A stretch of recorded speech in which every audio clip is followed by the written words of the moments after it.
गजाननं भूतगणाधिसेवितं कपित्थजम्बूफलचारभक्षणम् उमासुतं शोकविनाशकारकं नमामि विघ्नेश्वरपादपङ्कजं। गुरुर्ब्रह्मा गुरुर्विष्णु गुरुदेव महेश्वर गुरु साक्षात् परब्रह्म तस्मै श्री गुरुवे नमः। तस्मै श्री गुरुवे नमः। या कुन्देन्दु तुषारहार धवला या शुभ्रवस्त्रावृता या वीणावरदण्डमण्डितकरा या श्वेतपद्मासना या ब्रह्माच्युतशङ्कर पवित्रभिर्देवै सदा वन्दिता। सा मां पातु सरस्वती भगवती निःशेषजाड्यापहा। हरिः हरिः ओम हरिः हरिः ओम। श्रीमन्नारायण नारायण हरि हरि श्रीमन्नारायण नारायण हरि हरि श्रीमन्नारायण नारायण हरि हरि श्रीमन्नारायण नारायण हरि हरि श्रीमन्नारायण नारायण हरि हरि श्रीमन्नारायण नारायण हरि हरि श्रीमन्नारायण नारायण हरि हरि हरि ओम। ओम नमो भगवते वासुदेवाय। मेरे मित्रों, कल मैंने बताया था कि उन्होंने बताया, फिर हिरण्यकशिपु ने कहा मैं विचार कर लूं, जब ब्रह्मा जी प्रकट हो गए तब आपसे वरदान मांगूं। तो बोला ठीक है मांग। तो बोला न मैं घर में मरूं न बाहर मरूं, न मैं दिन में मरूं न रात में मरूं, न किसी अस्त्र से मरूं न किसी शस्त्र से मरूं, न पृथ्वी पर मरूं न आकाश में मरूं, न मानव से न मृग में। अंत में कहा कि आपके द्वारा बनाए गए किसी पदार्थ या जीव से मैं न मर सकूं। ब्रह्मा जी ने कहा तथास्तु। ऐसा कर कर के ब्रह्मा जी अपने लोक के चले गए। इसके बाद वरदान के प्रभाव से उसका बल खूब बढ़ गया। हिरण्यकशिपु अपने भाई को याद किया, तब वो भगवान से द्वेष करने लगा।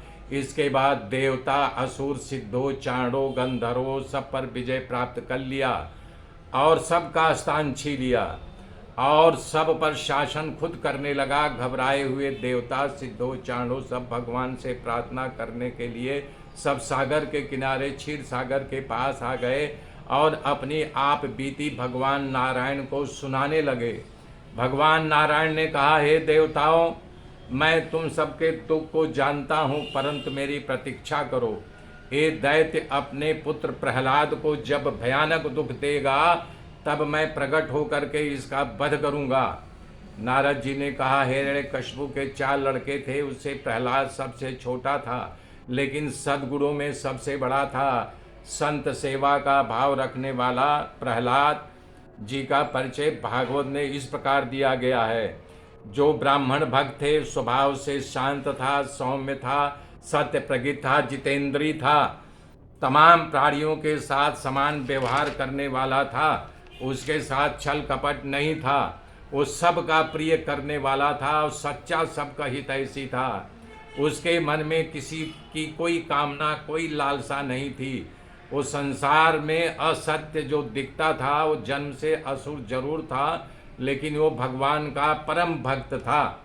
नारद जी कह रहे हैं, हे युधिष्ठिर, ये प्रहलाद बचपन से ही खेल खिलौने में नहीं खेलता था। वो जब बच्चा था तभी भगवान का ध्यान लगा करके बैठ जाता था, उनकी पूजा किया करता था।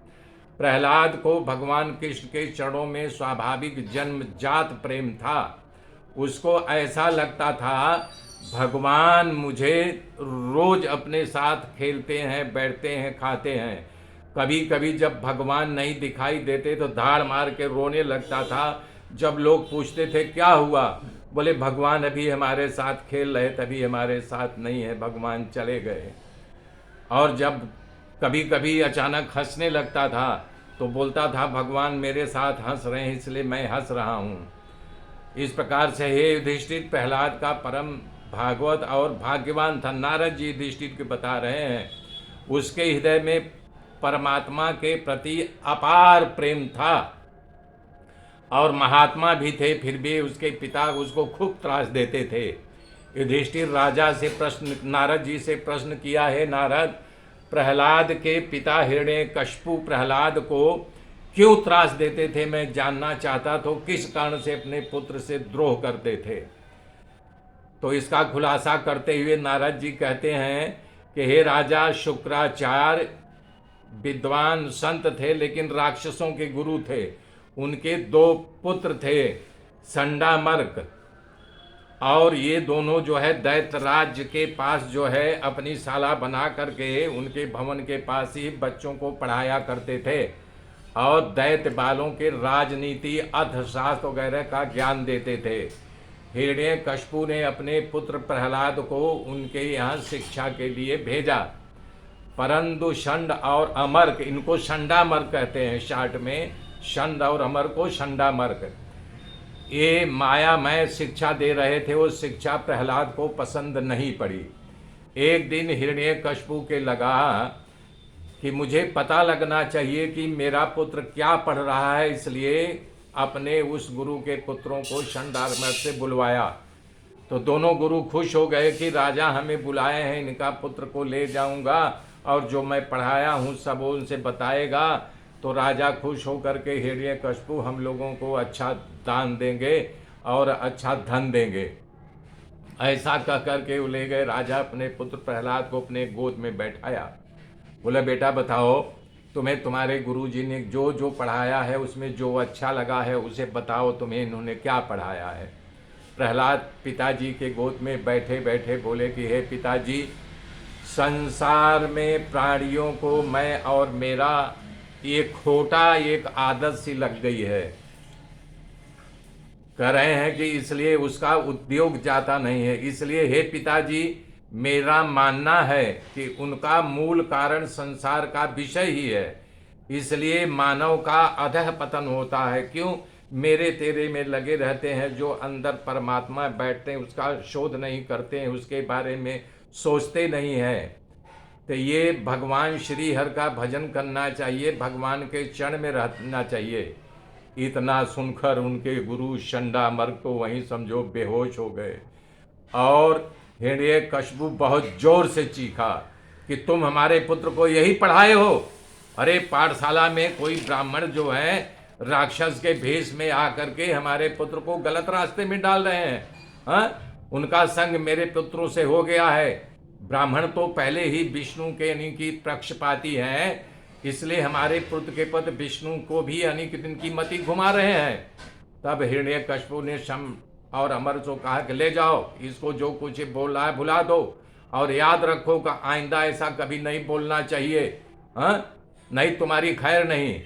संडामर कहाँ बेचारे धन की लालसा में आएंगे, अब बोल रहे तो मेरी खैर नहीं, सब उल्टा हो गया। गुरुकुल में ला करके पूछा कि बेटा सत्य सत्य कहना, मैं तो तुमको पढ़ाया नहीं हूँ, ये तुम्हारी बुद्धि में क्यों फिर बदल हो गया? ये स्वाभाविक है, किसी के चढ़ाने से तुमने कुछ बोला है क्या? तुम्हें कौन ज्ञान दिया? तब संडामर की बात सुन करके प्रहलाद जी बोले कि जिसकी बुद्धि में मेरा तेरा है उसकी बुद्धि भगवान की माया से मोहित हुई है, पर जिस पर परमात्मा कृपा करे तो उसके समान बुद्धि कहाँ मिलेगी।